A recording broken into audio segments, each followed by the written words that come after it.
कल के चंडीगढ़ जाने के प्रायोजन के बारे में जिक्र किया। यहाँ की जो कल हमने सार्वजनिक सभी खाप सरदारी किसान कमेटियां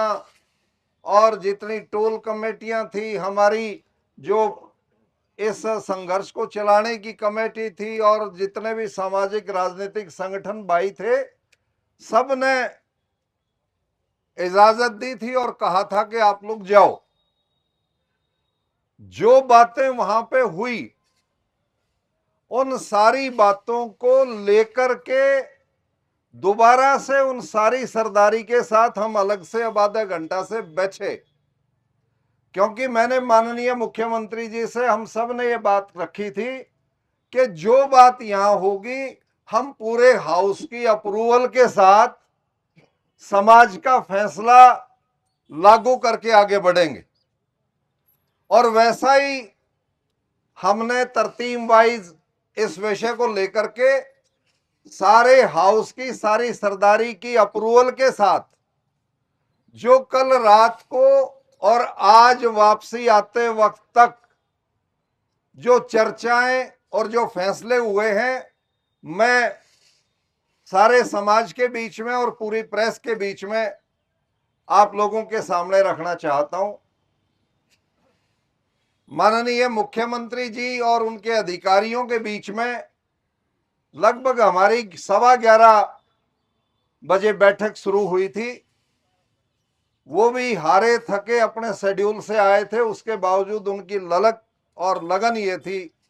कि विषय को जितना जल्दी तय कर दिया जाए उतना अच्छा है।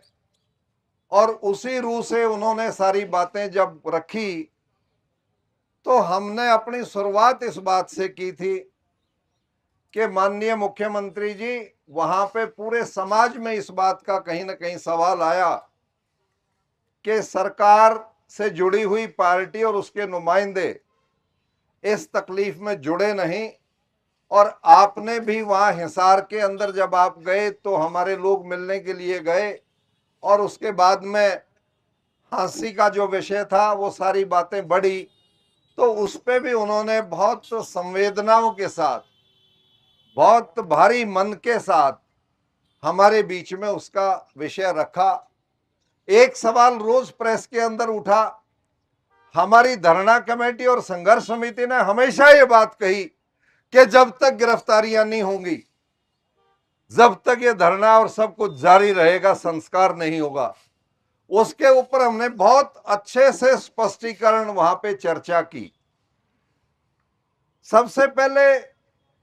जब डिले का कारण आया तो तुरंत एडीजीपी ने वहां मुख्यमंत्री जी के हमारे बीच में सुझाव रखा कि 10-10 टीमें जो इतने लगातार समय से काम कर रही हैं, उनकी थकावट और उनका लंबा काम, उनको थोड़ा सा बदल भी देंगे। और एसटीएफ की जो बहुत तेज तरार अच्छी टीमें हैं, इन बची हुई गिरफ्तारियों के लिए उनको पुराने उनकी तफ्तीश को साथ शामिल करते हुए बहुत त्वरित तरीके से उन बची हुई गिरफ्तारियों को करने का काम करेंगे। जब ये विषय हमें संतोषदायक लगा, तो उसके अंदर सवाल ये था कि क्या इनको कोई राजनीतिक संरक्षण था। माननीय मुख्यमंत्री जी से स्पेसिफिकली जब हमने ये सवाल किया, और मैंने कहा कि उचाना के आपके विधायक का जिक्र आता है मुख्यमंत्री जी, और पूरे समाज का शक इस बात की तरफ गया कि वो किस प्रकार से इसमें गिरफ्तारियों में मदद नहीं हो रही है, तो उन्होंने कहा कि मैंने खुद विधायक जी को बुलाकर ये कहा कि आपके परिवार की तरफ सवाल है तो आप ये गिरफ्तारियां कराओ। तो उन्होंने कहा कि मेरा इससे कोई ताल्लुक नहीं है, और उन्होंने बयान भी उसके बाद में अखबार में दे दिया, जो एक स्पष्टीकरण हमारे सामने आया। और उसमें दूसरी जो बात थी कि यदि कोई गिरफ्तारियों का विरोध या सिफारिश की बात होती, तो जो अभियुक्त फरार है, जो अपराधी है, उसकी धर्मपत्नी और परिवार जब अंदर गया था तो उसको भी बचाने का काम सरकार की तरफ से कहीं सवाल नहीं आया।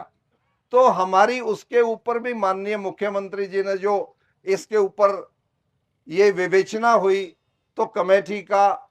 सारा हमारा पेटा उससे भरा कि ये जो गिरफ्तारियां डिले हुई हैं वो एक प्रोसीजर लैप्स है, और उस प्रोसीजर लैप्स को हम ये कहेंगे कि कोई 3-4 आदमी इकट्ठे कहीं दुबक के बैठ जाएं, मोबाइल इस्तेमाल ना करें, कहीं से खाते का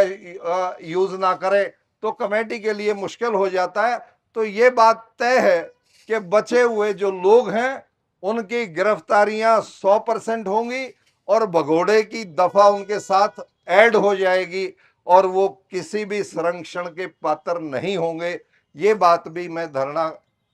इस अफसोस सभा के अंदर आपसे शेयर करना चाहता हूं। ये विषय जब गिरफ्तारियों से मुतल्लिक बहुत साफ गोई के साथ सरकार की तरफ से आया, उसके बाद में हमने ये कहा कि परिवार में जो हमारी बेवा होगी, हमारी विधवा बेटी का भविष्य, परिवार के भविष्य के लिए सरकार विचार करे, तो उसके ऊपर भी बहुत अच्छे तरीके से माननीय मुख्यमंत्री जी ने ये बात कही कि उस बच्ची को क्वालिफिकेशन के मुताबिक रोजगार की तरफ बढ़ाना और परिवार को संरक्षित करते हुए परिवार की आजीविका को, भविष्य को सुनिश्चित करने के लिए जो भी सामाजिक व्यवस्था से मदद करवाई जा सकती है, वो कोई फिगर तय नहीं, वो भी उन्होंने आश्वासन दिया। और वहां बैठे 1-2 सामाजिक लोगों को उन्होंने इशारा किया कि आप इस बात को जरूर देखना। तो वो विषय भी हमारा जो हमारी मांगों के अंदर शामिल था, उसकी तरफ भी आज हमने जो चर्चा की उसमें संतुष्टि की तरफ हम बढ़े। अगला विषय ये था, 4 तारीख के बाद जब भी हमारे समाज के लोग, चाहे वो हमारे गोत्र के थे, चाहे बेटी के गोत्र के थे, और चाहे हमारे जितने भी संगठन थे जिनको समाज में दर्द हुआ और वो 4 तारीख से इकट्ठे खड़े हुए, उस वक्त से येन केन प्रकारेण जो भी पर्चे दर्ज किए गए और 14 तारीख के हमारी जो बंद के आह्वान हुए और 15 तारीख का जो एक दुर्भाग्यपूर्ण हालात बनी जिसमें परिवार ने, समाज ने आक्रोश के अंदर ये कहा कि मुख्यमंत्री जी हांसी में झंडा लहराएं और यहां लाश का संस्कार भी ना हो, ये बात गंवारा नहीं है। इस बात को लेते हुए कि अब अपनी बात का प्रदर्शन हांसी में करेंगे ताकि हमारी बात को पूर्ण रूपेण सरकार समझ सके और उसकी कानों के ऊपर जूं रह सके। ये बात भी बहुत स्पष्ट तरीके से बताई गई। मुख्यमंत्री जी ने भारी मन से कहा कि मैं ये चाहता था कि मैं हांसी में ना जाऊं, तो प्रशासन ने कहा कि ये जो फैसला जिले का हुआ था तो आप इस प्रकार से मना ना करें, हम आपकी व्यवस्था, सरकार की व्यवस्था और झंडे के सम्मान के लिए हमें बैकआउट नहीं करना चाहिए। और यहां भी उन्होंने संदेश देने की कोशिश की जो ठीक से कन्वे नहीं हुए, और वो जो कॉल थी वो टली नहीं, और कॉल हमारी सिर्फ इतनी थी कि हम जहां तक पुलिस रोकती है वहां ये प्रदर्शन करके आ जाए कि जीवन के हत्यारों को गिरफ्तार करो, जीवन की हत्या को न्याय दो। इतनी बात कह करके हमें लौटना चाहिए था, लेकिन उधर से रोकने वालों का भय और इधर से जाने वालों की भावनाओं के टकराव के अंदर कुछ केसेस भी दर्ज हुए, हमारे कुछ पुलिस के भाइयों के भी लगे और हमारे आंदोलनकारियों को भी बहुत लगी, पर्चे दर्ज हुए। उसके ऊपर भी, हालात के ऊपर खेद प्रकट हमारी तरफ से भी, और सरकार ने भी इस बात को माना कि वो सिचुएशन भी अवॉइड होनी चाहिए थी, और इसीलिए उन्होंने ये आदेश दिया। आज हमारे साथियों की जमानत का विषय जो सेशन ट्रायल से हट करके, उसमें जो संगीन धाराएं, क्यों किसी के हाथ में डंडा नहीं था, सोटी नहीं थी, कोई किसी के ऊपर अटेम्प्ट टू मर्डर की बात नहीं थी, तो वो बात को दिमाग में नजर रखते हुए हटा दिया, 152 की दफा हटा दी, जिससे हमारे साथियों की जमानत आज संभव हुई। और दूसरा विषय ये आया कि एक एप्लीकेशन में सरकार इस बात को, केसेस के विड्रॉल की बात करें, वो हमने 4 तारीख से लेकर के 15 तारीख तक जीवन के प्रकरण से जुड़े हुए सभी विषयों को और इन मुकदमों को वापस करने का जो प्रस्ताव रखा था आप सबकी तरफ से, वो माननीय मुख्यमंत्री जी ने बहुत विराट हृदय दिखाते हुए मुझे जाते वक्त ईमानदारी से लग रहा था कि मुख्यमंत्री को इस विषय में दिक्कत आएगी, और दिक्कत का कारण यह था, वहां पुलिस अधिकारियों के मुंह से बात भी निकली कि कहीं ना कहीं फोर्स का डेमोरलाइजेशन आ जाता है, तो पुलिस वाले खुद एतराज करते हैं कि जी हमें अड़ाते भी हो और पीछे भी हटाते हो। लेकिन जो हालात थे, जो माहौल था, ये कोई मांगे लेकर के लोग नहीं गए थे, ये अपनी हत्या का न्याय मांगने के लिए गए थे। तो इस बात के ऊपर माननीय मुख्यमंत्री जी की और सरकार की पूर्ण संवेदना परिवार के और समाज के साथ थी, और इसी कारण उन्होंने ये बड़ा विराट हृदय उसमें दिखाया। तो ये जो सारे विषय थे, जिसमें केसेस विड्रॉल की बात है, परिवार को न्याय देने की बात है, परिवार को सहारा देने की बात है, वो बहुत साफ गोई के साथ मानी गई। और इन बातों के अंदर माननीय मुख्यमंत्री जी ने मुझे विशेष तौर से उलाना दिया कि परिवार में डेथ थी और छत्रपाल, तेरा फर्ज था मेरे से बात करने का। मैं उनकी इस बात को मैंने स्वीकार किया और मैंने सफाई दी कि जब मेरी टीम, हमारे परिवार की टीम जब आपसे मिलने के लिए वहां गई थी, मैं धरना स्थल की तरफ आ रहा था, हमारे साथियों ने जब मुझे फोन किया कि मुख्यमंत्री आज यहाँ, मुझे जानकारी में नहीं था, तो मैंने कहा मैं आ रहा हूं। तो उन्होंने कहा कि आप अब पहुंच नहीं पाओगे, वो जल्दी में, इनको जाना भी है। तो उस पर भी उन्होंने बाद में कहा कि मुझे पूर्ण सूचना पहले से होती तो मैं आए हुए साथियों के साथ ज्यादा संवेदना से बात करता, और मैंने कहा कि इनके साथ कमरे में बैठ के बात करता और डिटेल में मैं एक करके आता। तो ये बात भी माननीय मुख्यमंत्री जी की, तो मैंने भी निश्चित तौर से कहा जी आप भी मुझे फोन कर सकते थे। खैर वो आपसी बातें थी,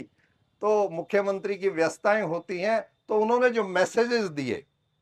जो उनके पार्टी के पदाधिकारी, ओहदेदार या कहीं कर्मचारी अधिकारी थे, वो ठीक से धरना के जो संचालक थे,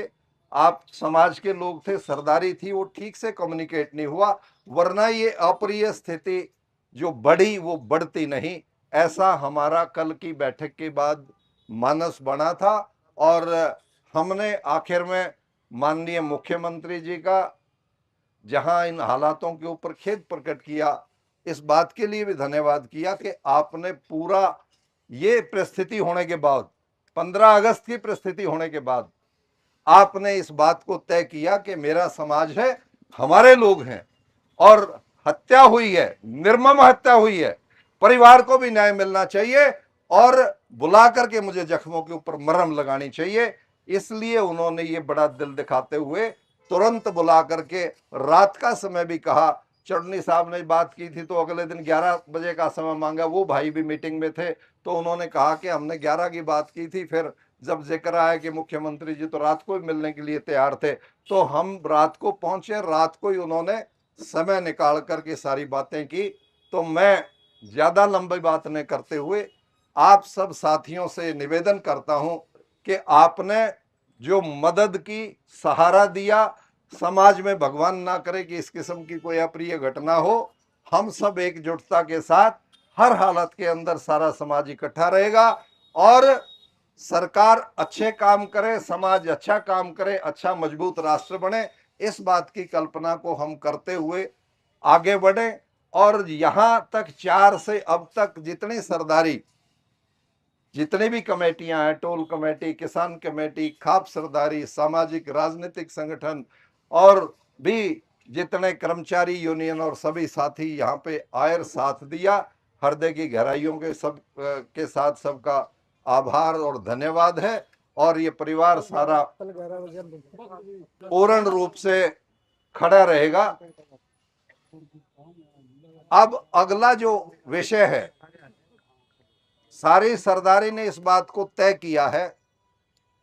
कि 13वीं तो का समय भी निकल गया, और हम इसलिए जो विषय था वो विलंब भी हुआ, और अब ये सारी बातें तय होने के बाद कोई ऐसी परिस्थिति नहीं बचती कि हम इस डेड बॉडी को संस्कारित ना करें, उस आत्मा की शांति की कामना करते हुए रीति रिवाज के साथ उसको अग्नि के सुपुर्द ना करें। तो इसलिए आज ये तय किया, क्योंकि हमारे जो साथी हैं आज जेल से लेट रिहा होंगे, और अपने समाज के अंदर एक आम बात ये रहती है हिंदू सनातनी रीति रिवाज में कि सनसेट के बाद अक्सर दाह संस्कार नहीं किया जाता, और दाह संस्कार को जब इतने दिन हो गए तो आज कोई इमरजेंसी नहीं कि हम रात को करें। और मैं मुख्यमंत्री जी की इस बात की भी तारीफ करूंगा, जब वो कह रहे थे कि संस्कार जल्दी करो तो मैंने कहा जी देखो, गिरफ्तारियों से जब साथी जब तक नहीं आएंगे और वो शामिल नहीं होंगे और वो लेट आते हैं तो सनसेट के बाद नहीं करेंगे। तो उन्होंने 1 मिनट में कहा बिल्कुल आपकी राय सही है, 1 दिन के बाद ये बात सोची जा सकती है। तो इन सारी परिस्थितियों के अंदर सभी का फैसला ये है कि कल 10 बजे, कुछ साथी 11 कह रहे हैं, कुछ 10 कह रहे हैं, तो हमने सुनो हम 10 का अनाउंस इसलिए कर रहे हैं क्योंकि डेड बॉडी को रिसीव करना है। वो परिवार के लोग सुनिश्चित करेंगे जिन्होंने वहां पे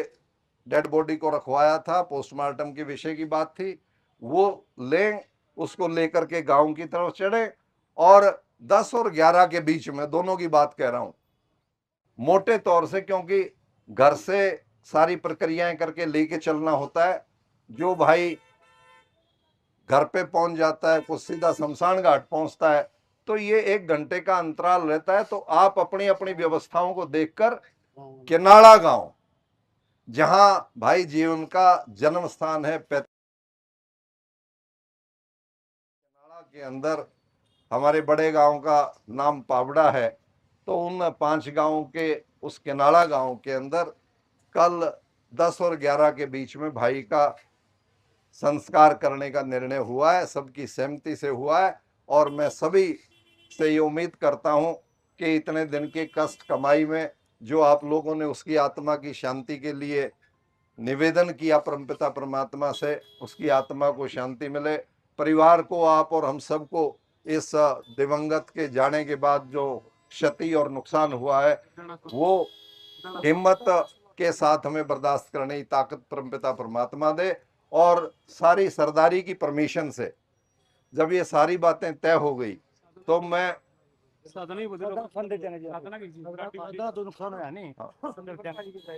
ये हौसला, ये बात कहने से पहले,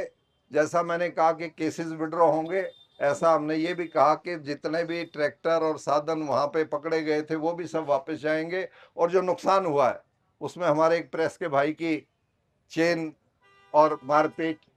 और दूसरा जो ट्रैक्टर और गाड़ियों का नुकसान हुआ है वो भी हम इंश्योरेंस के माध्यम से और हम समाज की तरफ से उन परिवारों को उस नुकसान से उबार देंगे, उनको भी ठीक कराने का काम करेंगे। ऐसा भी हमारे सामाजिक इस बैठक के अंदर तय हुआ है। और आप और हम सब